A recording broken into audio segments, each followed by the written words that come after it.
Hello, hello, Sagittarius Collective. Ako po si James from James Tarot PH. Ito po ang inyong weekly reading for December 8 hanggang 14.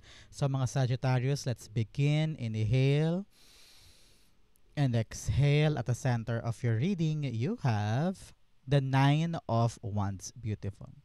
In the area of what you need to focus on, the Page of Pentacles.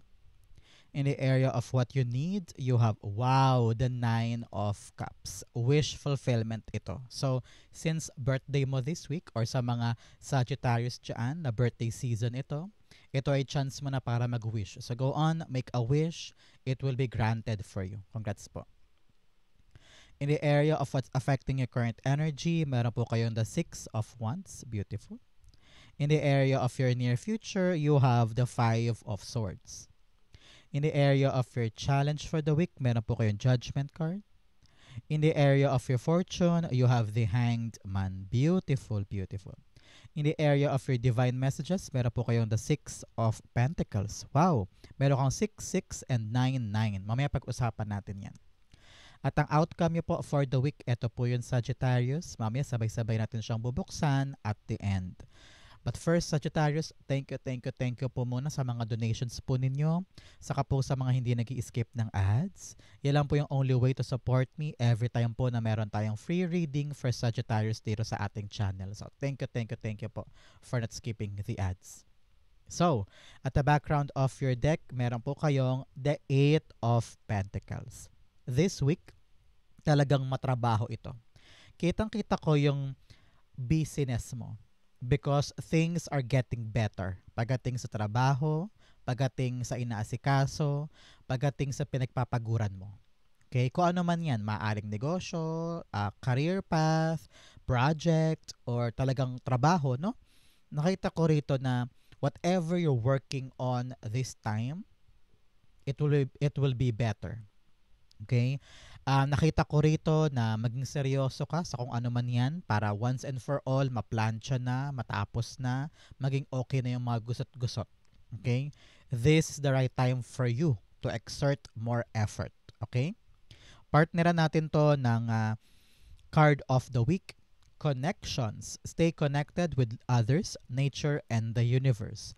Sabi dito, pagdating sa yung mga inaasikaso, makakatulong daw yung ibang tao sa'yo para mas bumilis, gumaan, magkaroon agad ng development or results. Nakita ko rito, panahon talaga to para maglaan ka ng maraming effort para yung hinahangad mo pagdating sa pinagpapaguran na ito ay magkaroon na ng katuparan. Okay? Napakagandang energy in your background. At your center, meron po kayong the Nine of Wands. 9, 9 is all about release. Okay, Sagittarius? Ano daw yung mga bagay o emosyon or feelings or energy na dapat mong pakawalan? Example, mga galit-galit, mga kinikim-kim, mga sama ng loob, negativity, for example, maling friends, maling lover, o kaya toxicity somewhere else. Kailangan daw pakawalan mo yung mga yan. O kaya maling lifestyle mo. Naku, halimbawa, inom ka ng inom, nag-online sugal ka, o kaya ikaw yung uri ng tao na tanghali magising, tapos late matulog. So may mga kailangan ka i-release so that magkaroon ng katiwasayan yung sayo. Okay?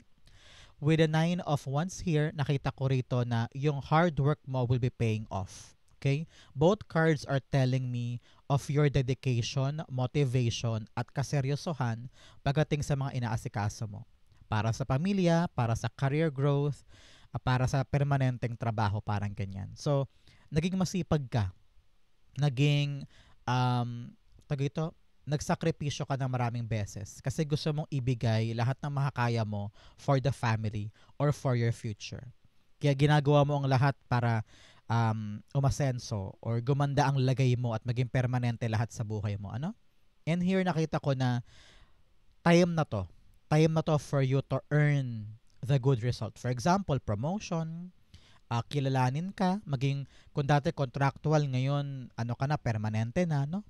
Kung dati hirap na hirap pero ngayon gumagaan na yung proseso, parang ganyan. So things are turning in your favor, okay? Clarify natin to. The Nine of Wands, pa-clarify, Holy Spirit, Spirit Guides. But first, Sagittarius, since ito po ay bagong-bagong reading, ano yung mga hinihintay mong dumating sa buhay mo this time? Especially, for sure, season mo to, birthday season. Ano yung mga hinihintay mo na gusto mong makuha this week? I-comment mo yan sa baba, i-claim mo, it will be yours. Okay? Nine of Wands. The King of Cups. Importante daw this time, Sagittarius, na kalmahan mo lang ang sarili mo. Huwag kang papadala doon sa emosyon mo na pagod ka na hirap ka na, nawawalan ka na ng pag-asa, pero kayod ka pa rin ng kayod, di ba? So, kalamayin mo ang iyong emosyon. Kailangan pairalin mong isip more than your heart or more than your nararamdaman. Okay? Kasi kapag pinairal mo yung nararamdaman mo, baka lalo lang gumulo yung sitwasyon or maging komplikado. Example, pagod ka na sa kakapila sa papeles na ito. Pabalik-balik ka na, no? Pabalik-balik ka na. And then, sobrang pagkainis mo, bigla kang bumitaw. Sa mo, ayoko na yan, uwi na ako sa amin. Parang tanga naman yan, paulit-ulit lang. So, dahil sa emosyon mo, dahil nagalit ka lang, nairita ka lang, binitawan mo yung magandang bagay. So, parang ganun. So, don't make decision based on your emotions. Okay, kontrolin mo yan para makita mo pa rin yung halaga ng pinaghihirapan mo para makuha mo na yung reward or result mula dito. Okay? Napaka-importante niyan. In the area of what you need to focus on, you have the Page of Pentacles. You need to focus and make priority itong bagong blessing, itong bagong pinag-aaralan mo. Meron kang tira-try na strategy o meron kang iniisip na paraan tukol sa isang bagay. And sabi mo, uy, parang okay to parang applicable sa akin to, parang gagana sa akin to, try nga natin. So, sabi rito, i-prioritize mo daw yan, tapos aralin mo. Okay? Aralin mong mabuti. Para makita mo kung ano yung pros and cons, kung talaga makakabuti ba sa'yo yan, at kung ano yung tamang paraan para sure ball ang tagumpay. Okay? Narinig ko dito, wag mo daw takbuhan, wag mo daw layuan. Kung nakikita mo yung potential niya, yakapin mo. At gawin mo yung makakaya mo, yung effort mo, so that the result will be favorable para sa'yo. Okay? Napaka-importante nito. I-clarify natin. Siya nga pala, Sagittarius, kailan ang birthday mo? No? Comment down below. Happy birthday. I hope your wishes do come true. Saan ang kainan? Saan ang party? Comment down below. Happy birthday. So, paramihan kayo. Sino yung mga November Sagittarius at sino yung mga December Sagittarius? Comment down below. I wanna see kung ano pong klaseng Sagittarius kayo. Page of Pentacles being clarified by the Nine of Swords. Yes, wag mo daw pangunahan ng negatibo at overthinking yung inaasikaso mo. You have 999 telling you talaga na pakawalan mo negativity. Okay? You're thinking too much. Kahit na yung mga wino-worry mo ay hindi naman mangyayari. You're worrying about nothing actually. Nag-iisip ka ng mga senaryo sa utak mo, mga event sa utak mo na, hala baka ganito mangyari, hala baka ganito sabihin. Pinapangunahan mo agad. Kahit wala ka namang minsan basihan kung magaganap ba talaga yon. So, you need to control your emotions and your mind pagdating sa mga stress at sa mga pangamba mo. Focus ka lang. Gawin mo lang yung makakaya mo. Gawin mo lang yung dapat mong gawin. At sooner than later, makikita mo okay na pala ang lahat. Okay? Napaka-importante niyan. In the area of what you need, you have the Nine of Cups. Napakaganda. Nakapag-wish ka na ba? This is a wish fulfillment for you. So, sabi na yung spirit guides, what you need is put your attention para sa mga bagay na pinapangarap mo. Tanungin kita ngayon, Sagittarius, itong mga pangarap na ito, itong mga wish na ito, ano daw ba yung ginagawa mong aksyon para matupad siya? Example, pangarap mong makabili ng car. Nag-iipon ka ba? Seryoso ka ba sa job mo para makaipon for the car? So, ano yung mga effort action ni Sagittarius para matupad ito? Para mag-align ka sa wish mo. Ganon yung alignment wish alignment. Ibig sabihin, nag-e-effort ba yung tao para mapalapit siya sa katuparan ng kanyang wish? Kasi parang pinapatunayan mo kay universe na handa kang gawin ang lahat, makarating lang dito. So, nagiging magnet ka palapit sa kanya. Parang ganon. So, you need to ask yourself, what are you doing as an effort para mapalapit ka dyan sa mga wish mo na yan. No? So, answer that to yourself, Sagittarius. Nine of Cups being clarified by the Queen of Pentacles. Yes, kaching, kaching, kaching. Ito para sa'yo. Sabi na yung spirit guides na lalago, tutubo ang mga bagay para sa'yo kung papahalagahan mo yung mga bagay na meron ka para patungo doon sa iyong wish. Example. Kita example para mas malinaw. Pangarap mo nga na magkaroon ng iyong kotse. Example, yun ang wish mo ha. Example lang naman. Wish mo ay makabili na ako ng kotse para yung ruta patungo sa trabaho ay hindi mahirap. So, ano yung ginagawa mo to multiply your resources? So, you need to be really maparaan, madiskarte, strategic pagdating sa yung kaching-kaching para yung coaching hinahangad mo, makuha mo. Parang ganon. Isa pang example, pangarap mo mapadala sa college yung mga anak mo, mapagtapos sa college. So, anong ginagawa mo pagdating sa yung pera, sa yung kaching-kaching para ma-provide yun? Syempre, dapat may effort ka, may ginagawa ka, di ba? Naghahanap ka ng paraan, konkretong paraan, foundation, ika nga, matibay na pundasyon para sa kaching-kaching para makalapit ka dun sa wish mo. Isa pang example, pangarap mo makabili ng brand new iPhone. So, tignan natin yung ating resources para matansya natin kung paano tayo makakaabot doon. Parang ganun, okay? So, think about that this time. In the area of what's affecting your current energy, meron po kayong the 6 of Wands. 6 of Wands affecting the 9 of Wands. Sabi dito, alam mong hindi ka hihinto, magtagumpay lang. Okay? Gustong-gusto mong makuha tong tagumpay na ito. Na-envision mo na, nakita mo na sa panaginip mo, pag nakapikit ka o kaya nakatulala ka, ito yung nakikita mo. Yung tagumpay, yung success, yung katuparan ng wish. Kaya sinisipagan mo, hindi ka humihinto, hindi ka nag-give up. Ang binibigay mo yung best mo. Kung kailangan aralin, kung kailangan mag-training, kung kailangan kong balikan sa simula or hanapin yung paraan, ginagawa mo siya. Binibigay mo talaga ang whole effort mo for this victory. Okay? Sabi na yung spirit guides, there are a lot of people, your connections, people around you can help you sa success na ito. Example, sa trabaho, meron kang presentation. So, wag ka daw mag-atubiling humingi ng tulong, humingi ng guidance sa mga taong pinagkakatiwalaan mo para matulungan kang mapatalas or mapaningning yung ginagawa mo para totally nakuha mo yung success. Ganon din sa pamilya. Kung ikaw ay nahihirapan when it comes to your responsibility, may mga taong tutulong sa iyo sa pamilya para ma-uplift ka at magkaroon ka talaga ng diretsong kilos sa iyong tagumpay. Example din, ikaw ay, ano ba maganda example? Ikaw ay up for licensure examination. Pangarap mo talaga to, gusto mo maging licensed na. And then, hindi ka sumusuko. Siguro, pang third, try mo na to. Example lang. The people around you will give you the moral support. Para lalong lumaban, para makalamayan mo yung mga takot at emosyon mo, para totally magtagumpay ka na. Parang mga ganon. Okay? I-clarify natin yan. The 6 of Wands. You have the Knight of Pentacles. Yes, samahan mo daw ito, Sagittarius, ng magandang plano.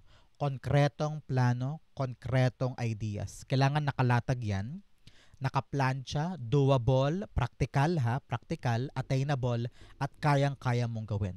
Doon daw mag-uugat at magaganap ang success mo dyan. Example, pangarap mo magtayo ng coffee shop sa harap ng bahay mo. Example lang ha.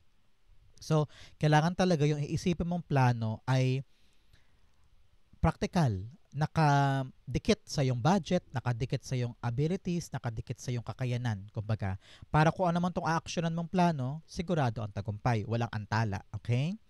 Your plan, nakita ko rito, your plan is working. Ibigay ko na yung sa yung sign. Yung plano mo daw gumagana. At patungo ka talaga sa success niyan. So, congrats po, Sagittarius. I-claim mo na to sa baba. My plan is working and I'm leading to my success. I claim it, I claim it, I claim it. Okay? In the area of your near future, meron ka pong 5 of Swords. Napaka-interesting nito. Syempre, ikaw ay Magiging victorious sa ginagawa mo, nag-excel ka sa iyong trabaho, sa ginagawa mong yan. Siyempre, maraming mga mata sa paligid ang, alam mo na, inggit, insecure, gagawa ng issue, gagawa ng kung ano-ano. Kasi nga, inggit sila sa'yo. Kasi nga, ikaw yung nakakakuha ng mga magagandang outcome. So, anong dapat gawin? Ignore. Deadma, deadma, deadma. Ang isipin mo na lang, mas mataas ka sa kanila. Okay, importante ngayon linggong ito, kalamayan ng puso, okay? Wag gumawa ng kakaibang aksyon dahil lang naging emotional ka. Okay? You need to tell yourself, hindi worth it ang pumatol dyan. Hindi worth it ang pag-aksayahan sila ng oras. Ang success ko, success ko. Hayaan mo sila maglaway sa success mo. Okay? Pahalagahan mo ang sarili mo. Think first before you make actions para hindi maging komplikado ang mga bagay-bagay. Hayaan mo sila. Hayaan mo sila. Nega sila. Hayaan mo sila malunod sa kanigahan nila. Okay? The Five of Swords. The Three of Cups. There are people in your life that will celebrate you. Doon ka kumapit. Yung mga taong nandyan through thick or thin, through ups and downs, sila ang dapat mong samahan at sila ang dapat mong kapitan at deserving ng lucky energy or celebratory energy mo. With the people around you na talagang mga nega, huwag kang paapekto. Okay? Nakita ko rin dito, meron kang mapapanalunan out of this struggle. I don't know why. Para ikaw yung natanggap, ikaw yung na-approve, kahit sobrang hirap ng ginawa mo, halos umiyak ka na, halos sumuko ka na, pero boom, ikaw ang nanalo, ikaw ang nagwagi. Out of many, many people na nag-aagawan dito. Kita-kita ko na ikaw yung chosen one. Kaya mag-celebrate ka din. For other Sagittarius to ha, akala mo talo ka na, akala mo lugi ka na, gusto mo na mag-give up, biglang boom. Merong good news ako nakita. So congrats po Sagittarius. Congrats po. In your challenge for the week, nakita ko 1717 on my clock. Hanapin mo yan sa Google. Anong angel number 1717? It may have a meaning for you. Okay? You have the unknown. Uncertainty is the only certainty there is. Sabi na yung spirit guides, huwag kang matakot sa mga bagay na hindi mo alam. Especially, halimbawa, meron kang plano today, hindi mo alam ang patutunguhan, hindi mo alam ang outcome, hindi mo alam ang proseso, okay lang yun. Ang importante, alam mo sa sarili mo na ito yung gusto mo, ito ang gagawin mo, manalig ka doon, and you will see the answers will come. Okay? Another message of battle within, the greatest war you wage is against yourself. Sabi rito, labanan mo lahat ng mga negatibo sa sarili mo with the Nine of Swords rather, and then with the King of Cups and the Nine of Wands. Talagang marami kang mga takot, almost gusto mo nang sumuko, labanan mo yan. Inner conflict lang yan.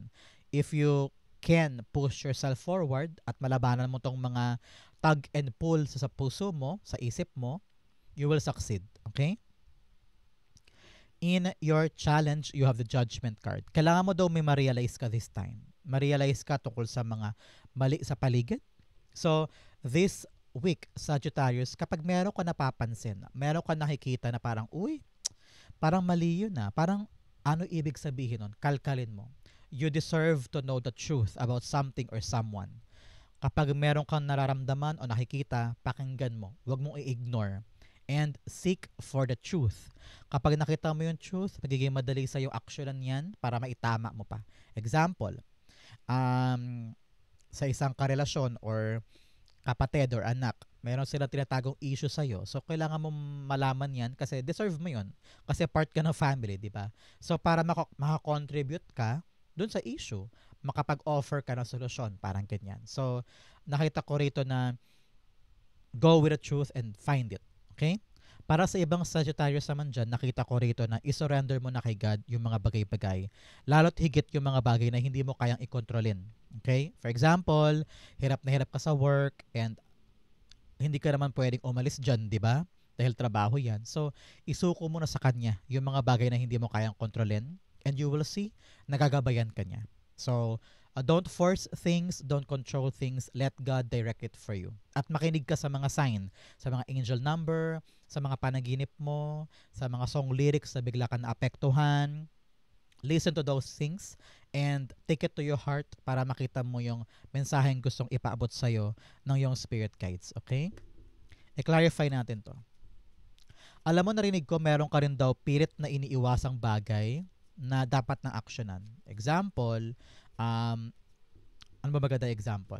For example, nagtatrabaho ka dito sa Pilipinas dahil gusto mo maging singer, and then yung tita mo tumatawag na sa US, sabi, "Huy, nursing graduate ka, dito ka na sa US, sama ka na sa amin." Tapos pilit, lagi mo siyang ini-ignore. Pero ngayon parang sabi na yung spirit guides, pakinggan mo na yung kumakatok sa'yo. Maaaring yun talaga yung for you. Parang ganun, okay? Judgment card, the Eight of Pentacles. 8-8 is abundance. I-claim mo rin yan sa baba, Sagittarius. 8-8 is mine, abundance is mine. So, sabi dito about your career talaga. Parang ganun. Meron kang pinagsumikapan, pinaghihirapan, and you need to realize the truth para alam mo yung next move mo. At yun daw yung makakatulong para lalo kang umasenso sa inaasikaso mong yan. Okay? In your fortune, you have grounding. Go deep, explore your roots. Oh, sa tuwing nahihirapan ka, Sagittarius, about something at parang gusto mo nang sumuko, gusto mo na mag-give up, sabi na yung spirit guides, lagi mo daw alalahanin kung ano yung rason kung bakit mo pinaghihirapan yan. Halimbawa, pagod na pagod ka na sa dalawang trabaho mo, lagi mo isipin, ay, para sa anak ko to, hindi ako pwedeng sumuko. Ay, para sa magulang ko to, para sa maintenance nila.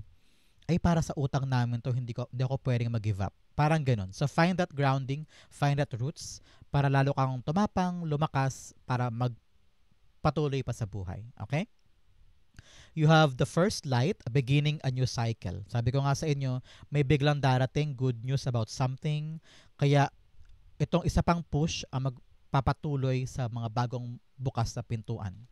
With a victory here, telling talaga na ikaw ipapasok sa new era, meron kang yayakapin na bago. Okay? Maaring pag-angat ng sweldo, new responsibility, new obligation, ganyan-ganyan. Okay? In your fortune, meron po kayong the hangman. Hangman, nakita ko rito, kung meron kang problema, this week, mahanap mo na ang solusyon. So, palakpakan tayo. Merong solusyon na darating at ikaw ang makakaisip niyan. Okay? Kung merong mga bagay in the past na malabo, ngayon lilinaw na at alam mo na yung gagawin.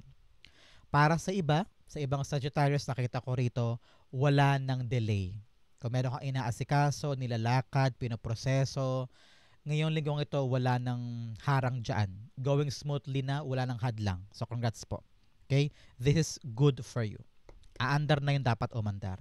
I-claim mo yan sa baba, Sagittarius, solusyon sa problema at pag-andar ng delay. The hangman. Oops, ang dami. You have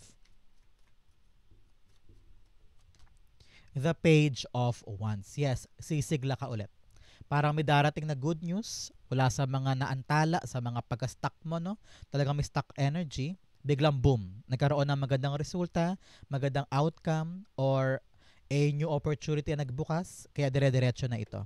You are now entering this adventurous phase. Kaya sabi dito, maging go-getter ka naman, maging palaban ka naman, huwag ka umatras kasi maganda ito para sa'yo. Magubunga siya ng maganda. Tingnan mo naman yung hawak niyang wand. Diba? Hawak-hawak lang niya pero biglang tumubo yung halaman. So, ibig sabihin magbubunga itong bagong opportunity na yayakapin mo. So, congrats po. I-claim mo na to, i-like mo na to. It's yours. In your divine messages, meron po kayong don't let your past hold you back. Huwag mo daw hayaan yung nakaraan mo ay makapigil sa'yo. Huwag mo na alalahanin yung past. Move on na tayo with something new, something important. Okay? Now, the message, bring love into the situation. Okay, pahalagahan mo, mahalin mo daw yung mga bagay na importante sa'yo para tumagal siya at para maging stable siya sa life mo. Example, meron kang trabaho sa araw, meron kang trabaho sa hapon. Alam ko mahirap, pero kung mahal mo yung mga yan at importante sa'yo kung bakit mo ginagawa yan, hindi mo yan susukuan. Okay? Ganon din pagdating sa pangarap. Kung pangarap mo talagang maging singer at talagang yan yung love mo, put love into it para magkaroon ng magandang development. Okay? In your divine messages, you have the Six of Pentacles. Alam mo, narinig ko dito sa Sagittarius, kailangan mo daw munang kilalanin at isipin kung kanina mo binibigay yung effort mo. Kung worth it ba? Halimbawa, nagbibigay ka ng effort sa taong ito, pero parang hindi naman niya pinapahalagahan, worth it ba yun? O dapat nang putulin yung binibigay mo sa kanya? Kasi Para ka ng engot nun. Nabigay ka ng bigay, wala ka naman napapala. O kaya sa trabaho, lahi ka nag-overtime araw-araw. Pero nag-reflect ba sa sweldo? Kung hindi naman, parang you need to realize, teka, am I giving too much for something na walang balik? So, panahon na para i-revisit mo ang equal give and take at putulin mo yung mga ugnayan na parang inaabuso ka lang or ginugulangan ka lang. Kailangan patas, kailangan equal, kailangan hindi ka patalo, hindi ka dehado, okay? Kailangan mo isipin yan this time. Six of Pentacles, the Emperor card. Harapin mo to ng buong puso. You need to face the truth and nothing but the truth. And you need to be brave this time. Example, na-realize mo, itong lover mo to, itong boyfriend mo, jowa mo na to, ay ikaw lagi nagbibigay pera mo, oras mo, atensyon mo. Pero pag ikaw naman ang nangangailangan, wala siya. Sayo mo, equal ba yun? I need to address the issue. Kailangan harapin ko to ng matapang para mabago, para maayos. Okay? Parang ganun. Outcome mo yan, but first, bigyan mo na kita ng fortune cards. You have courage, a journey either physical or mental. Meron ka daw biyahe this time. Maaaring meron kang aayusin sa bayan, sa kabilang bayan, sa Maynila, no? So this journey will be really really valuable para sa iyo. You have bowl, plenty of material things. Wow, kaching-kaching, mga gamit. So i-claim mo to. Material wealth is yours. Another message, you have jug, light-hearted, carefree time. Yes, wag masyadong pahirapan ang sarili, relax lang, have fun, enjoy your life, okay? You also have goldfish, increase in material wealth or spiritual growth. Both cards ang nagsabi sa iyo talagang may kaching-kaching paglago sa pera, paglago sa kayamanan. So congrats po. Ang kinin mo to, i-claim mo to, it's yours. So, outcome is Sagittarius for December 8 to 14. The Four of Cups. Kitang-kita ko rito na kung ano man yung hinahangad mo, it will be given to you. Matatapos na yung dismaya, yung disappointment, yung boredom, yung parang hindi ka masaya kasi parang meron kang hinahanap na kukumpleto sa'yo. Darating daw ito. Kaya sipagan mo pa, husayan mo pa para makuha mo talaga yung minimithi mo. Okay? It's yours. It will be given to you. Kaya manalig ka. Okay? Don't lose hope. Fight pa, sugod pa. At ibibigay din sa'yo yan. Okay? The Four of Cups. The Seven of Cups. Yes. Mawawala na daw yung confusion. Mawawala na yung mga aligaga mode mo na. Dito ba? Diyan? Doon? Anong options? Anong pintuan dapat kong pasukin? Sobrang gulo na. Dahil nga, hindi mo alam ang gagawin pertaining to the things na gusto mo makamit. Sabi mo, ano ba yung tamang paraan? Ano ba yung tamang way para makuha ko to? So, nag-iisip ka ng iba't ibang plans, iba't ibang way. Dahil doon, lalong gumugulo. Lalo ka nahihirapan. So, ngayon, kumalma ka. Maupo, mag-isip, tanungin ang sarili. Ano ba yung mga bagay na passionate ako? Ano ba yung mga bagay na hilig ko? Na doon talaga ako mag-excel. Kapag naisip mo yon, magiging malinaw na sa'yo yung mga dapat gawin para makadaan ka na patungo sa mga hinihintay mo. Okay? Okay? Halimbawa, nag-iisip ka, ano ba yung paraan para makabili na ako ng kotse? Example lang. And then makakaisip ka, teka, saan ba ako magaling? Ay, magaling ako mag-sales talk. So, baka pwede mag-online selling ako. So, lumiliwanag, no? Yung dating magulo, lumiliwanag na. Alam mo na yung mga pwede mong yakapin, pwede mong gawin para makuha mo tong gusto mong ito. Parang ganon, Sagittarius, okay? So, pagmuni-munihan mo yan para makita mo kung paano siya i-apply sa sarili mo. Okay? So, Sagittarius, happy birthday. Ikain mo na lang ako. Hope your wish do come true and enjoy this festive celebration para sa'yo. So, ito po ang inyong December 8 to 14. Saan po kayo naka-resonate, saan po kayo naka-relate, comment down below. And I'll be reading your messages. Thank you again for watching hanggang dulo, Sagittarius. I love you. This has been James for James Tarot PH. God bless everybody.